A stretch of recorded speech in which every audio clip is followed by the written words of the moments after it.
मरगळवाडीच्या मरगळे कुटुंबातील आशेचा किरण ठरू पाहणाऱ्या जगूच्या अंगावर वीज पडली आणि त्याला देवानं कुटुंबापासून कायमचं हिरावून घेतलं। जगूच्या घरची परिस्थिती हालाकीचीच।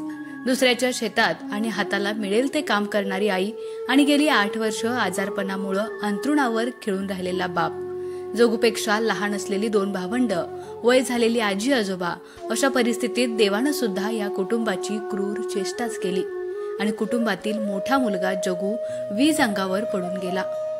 जगूचं वय तसं खेळण्या बागडण्याचं, पण आपल्या कुटुंबासाठी आपणही काहीतरी करायचं आणि दारिद्र्याच्या खाईतून बाहेर पडण्याचं स्वप्न बाळगणाऱ्या जगूवर काळानं मात्र घाला घातला।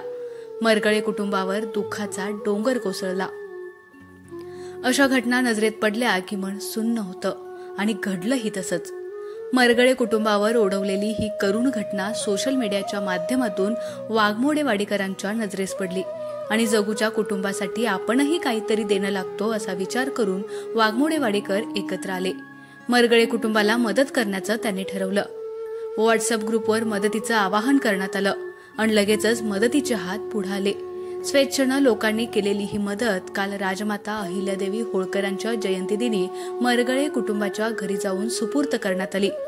या मदतीनं झालेल्या भावनिक वातावरणात मरगळे कुटुंबाला काहीसा आधार देता आल्याची भावना वाडीकरांच्या डोळ्यात तरळून गेली होती।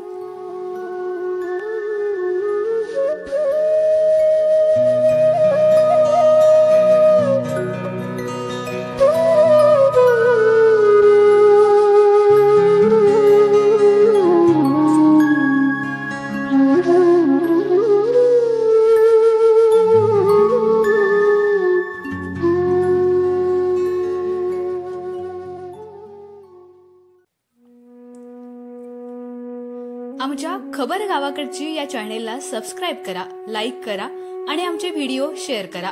धन्यवाद।